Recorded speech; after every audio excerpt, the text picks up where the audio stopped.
Hello, people of the world watching vehicle reviews on the internet. Welcome to this, the 2025 Subaru Legacy XT Touring. And this right here is, sadly enough, the final year for the Subaru Legacy.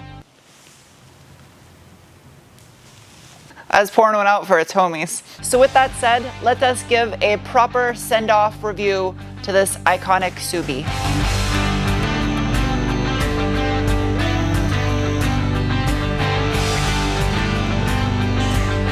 Why am I sad to review this? I'm legitimately sad right now. It's kind of a proper send-off in this color too. It's a nod to the original RS Turbo Triple Nickel Legacy. Dual stainless steel mufflers, real metal tips, where then transitions into a single exhaust all the way up, very typical Subaru. Out back, the Legacy XT utilizes a double wishbone rear suspension configuration. The two lower links are stamped steel. You got a tubular up front and aluminum upper, as well as an aluminum rear knuckle. It's paired with a set of coilover rear dampers manufactured by KYB. You see that gold paint marker on all of the welds? These were inspected by a human. As far as the rear anti-sway bar goes, which is mounted directly to the rear subframe, measures in at 19 millimeter in diameter. Housed in the center of a steel rear subframe is the R160 open type rear differential with a 3.9 final drive ratio. This does also have brake-based torque vectoring. Steel casing with a finned aluminum diff cover, aluminum diff brace made in Japan. The Subaru Legacy has been around since 1989, and this 7th generation, or chassis code BW, is built on Subaru's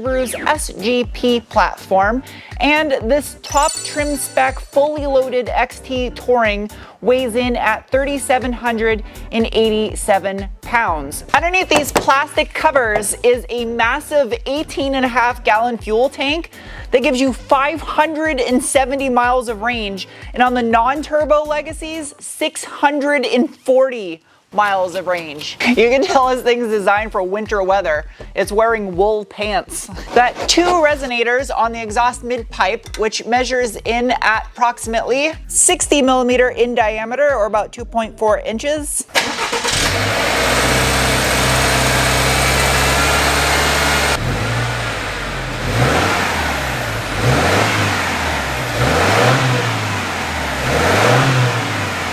Two-piece drive shaft, steel carrier bearing brace, rear transmission crossmember, stamped steel. As far as the transmission goes, the Legacy XT comes standard with Subaru's Lineartronic TR690 high torque chain-based CVT. Does have a maximum torque input rating of 400 newton meters or 295 pound-feet. And while there is no manual transmission available from the factory, Subarus are like Legos, and the WRX has the same FA24F engine and is offered with a 6-speed manual. So you can swap it if you know how. This right here is what makes a Subaru a Subaru. It's a true longitudinal mounted drivetrain configuration, symmetrical all-wheel drive. It is an active torque split system with a hydraulic transfer clutch up front. It also does have another open type differential, but with the brake-based torque vectoring. Up front, it utilizes a McPherson strut style front suspension, massive steel braces at the back of the subframe tying it to the unibody, with aluminum lower control arms, steel knuckles, again paired with those KYB fixed rate coilover front dampers, front anti-sway bar, which is actually not that hard to access on this thing. Measures in at 23 millimeter in diameter. Oil pans easy to access for oil changes. Equal length exhaust manifold, twin scroll turbo right up front here. Whoa, the underbelly pan is metal with a plastic layer underneath it. That makes it super durable.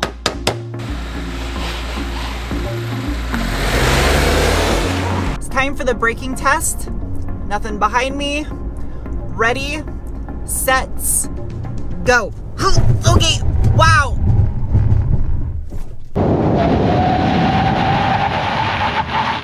I feel like I just shaved the tires with a cheese grater. That was aggressive on the tires. The stopping distance though, I want to say it felt about average stopping distance. Wasn't anything over the top. That braking was just made possible thanks to a 2-piston front caliper and a 315 millimeter or 12.4 inch front rotor. The wheels, which are made in USA, are a 18 by 7.5 with a positive 55 millimeter offset. wrapped in a set of 225/50 Yokohama Avid GT tires. Plastic inner fender liners, no hairy cardboard, and texturized rubber undercoating. Gratuitous amounts of seam sealer. LED projector fog light, not functional vent. Hairy cardboard inner fender liner. However, the back portion here, plastic. Out back, no pun intended, you go down to an 11.8-inch rotor or 300 millimeters with a single piston caliper, and the wheel and tire, same size as you get up front.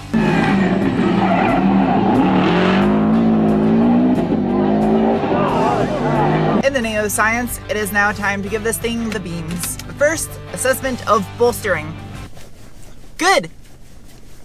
It's got good bolstering to it. This one is equipped with these chocolate brown Napa leather seats, super nice and soft, both heated as well as ventilated. They're also dual memory, as well as the steering wheel is heated. The center of the top of the dash, there is the robot system spying on you. As far as drive modes go, unfortunately this is not the sport model, so it does not have Subaru's SI drive, which I feel is kind of a loss to not have that across the entire Legacy XT range. As far as traction control goes, well, you can't turn it off exactly. You do have ability to defeat your VDC, vehicle dynamic control. It's an all-wheel drive car. It wants to grip. I can slap this over into manual mode. I have some flappy paddles where I can simulate shifts with the linear-tronic transmission. I'll leave it in drive because CVTs are best when they're not simulating shifts. I'm gonna give this thing a little assistance and let it eat. Ready? Go. Come on, Subi, go. Nice little torque shove. Yeah! It's not simulating fake shifts. It knew I wanted to launch it. That's already really good.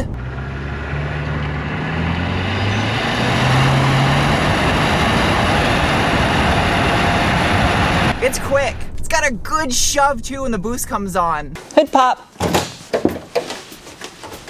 It's pretty light. No hood struts. Woo, it's got dual ducts. Sick. If only I had a hood scoop. Underneath the hood of this final year of the Subaru Legacy XT is the FA24F, which is a all aluminum 4-cam 2.4 liter turbocharged horizontally opposed 4-cylinder that produces 260 horsepower at 5,600 RPM, 277 pound-feet of torque from 2,000 to 4,000 RPM. As I mentioned earlier, it utilizes that equal-length exhaust manifold with a single twin-scroll turbocharger mounted front, down, and center of the engine.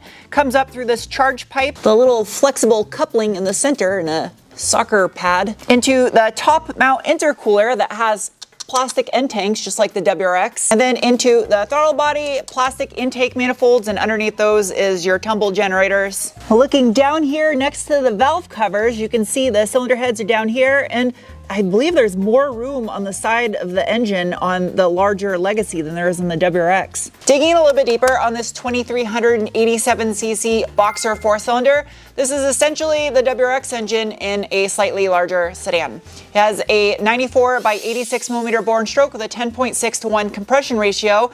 Moving up to the cylinder heads, it does have Subaru's dual AVCS active valve control system on both intake and exhaust cams.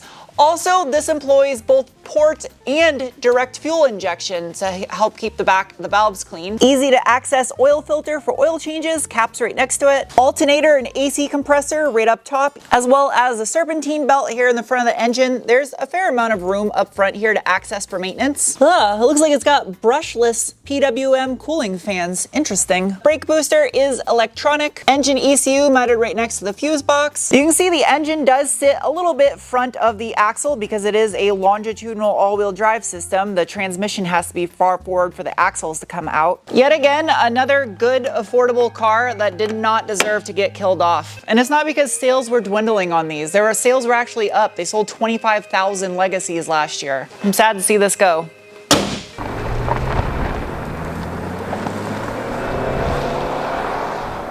Hold on to your butts, Penguin. Let's see how this Subi handles. Good torque shove. It's the combination of the CVT and the turbo coming online at the same time, and you get this little rubber band effect and it slingshots you. And as much as I wish this had a 6-speed manual and not a CVT for maybe a good dual clutch. You can say what you will about CVT transmissions. I'm personally not a fan of them, but I will say that effect that you get with the turbo and the CVT giving you that slingshot mode is fun. That aspect is fun about it. Let's see what this thing will do in a corner. Granted, this is not the sport model. Smooth. Good grip. Really good grip. Smooth.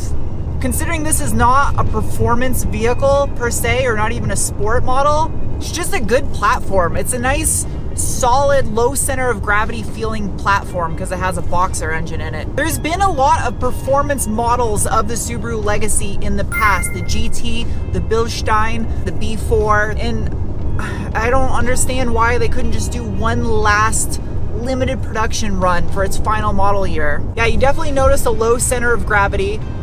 It doesn't feel heavy. I mean, 3,700 pounds is not light, but it does not feel like a heavy car. It feels lighter than it weighs. That's for sure. There's a big difference between this. Oh, yeah, mid bump right there is where you can start to notice the 3,700 pounds. But it didn't upset the handling to where I didn't want to push it even harder. I mean, I would have to be on a track to really push this thing to where its limits are. I can't even do that on the street. The base model being 3,400 pounds and change with this power level, I feel would be perfect. Simple upgrades would go a long way on this car too. I mean, it is essentially mechanically a WRX, so you could make a sleeper performance vehicle out of this, and I guarantee it is possible to swap in the manual from the WRX in one of these. Slap it to manual mode. There is really no performance gains to using the manual mode. It's kind of gimmicky, but it is quick between those simulated shifts. That just sounds ridiculous to say. I just prefer leaving it in the CVT mode, letting the CVT do its thing, keeping you constantly in that peak point in the power band. Where the f is the trunk popper on this thing? Ah, while it's no Outback, it definitely has a lot of room out back. What is underneath this hairy cardboard? That is literally hairy cardboard. That's thin. A bunch of foam, some tools. Oh, it does have a donut. It's a big ass donut. Behind mystery compartment A is a slot. The seats fold forward. Miles of room. Much like the Outback, the back seat in the Legacy, it's got plenty of room, plenty of leg room. My head's close to the ceiling, but it's not hitting, considering I'm a Sam Squanch. The door cards are also wrapped in the brown leather, soft. All four of the windows are auto up, auto down. Well, the rear package shelf is actually fabric lined. The downside of a sedan is the rear seats don't recline like they do in the wagon. The back seats are dual level heated. To put it into perspective, I'm reviewing an Acura this same week that is $20,000 more, and it doesn't even have heated rear seats. If you would like the opportunity to take this exact Penguin home that was used in this car review, he is one of one and will be listed for sale on my website. USB-C and USB not C. 1, 2, 6 map pockets. The floor mats have a matching border around them. This one has a giant hole cut out in the roof if you're into that sort of thing. LED map lights, sunroof controls, and sunglass storage, which is padded. The dash is all wrapped in the same stitched brown leather of a little shelf to store crackers or chopsticks. Infotainment system, you got a giant vertical tablet style screen with Subaru's Starlink. Fairly idiot-proof system, very self-explanatory. For the average person that buys this, they'll be happy to know there's a ton of robot safety features built into it. There's also ability to view telemetry at the very top. Dual USB outlets and a super deep cubby to hide things in. Electric parking brake. Quick access for the camera. Absolutely not. Which is both forward-facing and reverse-facing 360-degree. Robo-fold mirrors. Traditional analog gauges with a little display in the center. It's got a decent sound system in here. Sounds good, turned all the way up. Doesn't really distort. Good bass. Inside the center console.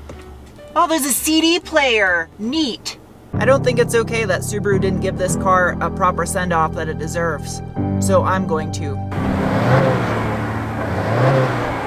Go. Yeah. It's got the wrong tires to do this, but you know what? This road's super washboarded, And this is not an off-road model, not on off-road tires. It's smooth. It's super smooth on this road. I wish I could send this thing hard down this dirt road like it deserved. But it's not my car. It just needs a 6-speed manual from the WRX. Not only is it sad that this car is dying because it doesn't deserve it, but it's actually a really good car that is getting killed off. And that makes it even more heartbreaking.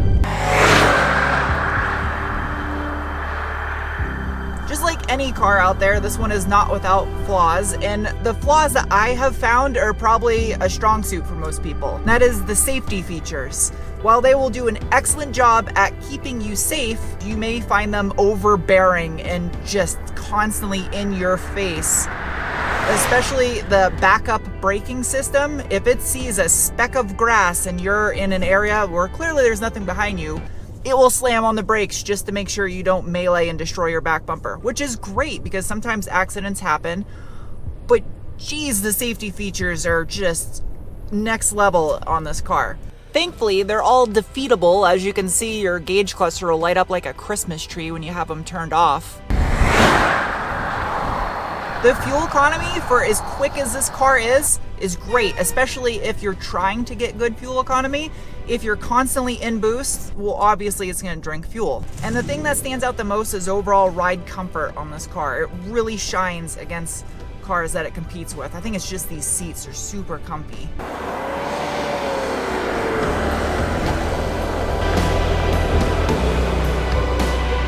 It is now time to give the Legacy XT its final score. Starting with the bean score, the assessment of feeling you get in your gut when a dragonfly almost flies up your ass. And it's getting a rating of... There's so many bugs out here, it's wild. Next is the cookie score, the assessment of value. And as this top trim spec fully loaded out at about $38,000 gets a rating of... Worth mentioning though, the base model of this car starts at $24,000 for an all-wheel drive sedan in 2025 model. That's like unheard of, so amazing value. Next is the wrench score, the assessment of ease of maintenance, and it earns a rating of... Also worth mentioning, those of you that know, I've had my Forester XT since brand new, 10 years now, and I've had no major issues with it. It's been modified since it had 1,500 miles on it. And while I am not a fan of the CVT, the same transmission that's in this car, it hasn't blown up on me yet, and I've launched it probably about 3 or 4 dozen times. So next is the squid score, the assessment of handling, and it earned a rating of... And lastly is the penguin score, the assessment on how much I personally like a vehicle, and the 2025 Legacy XT earned a rating of... The only reason why that is not a higher score is because they didn't give it a final farewell edition, which I believe this car deserved. And also that farewell edition should have had the WRX's manual in it, just for the final year. Hope you guys enjoyed this review. I'll see you soon with another. Bye.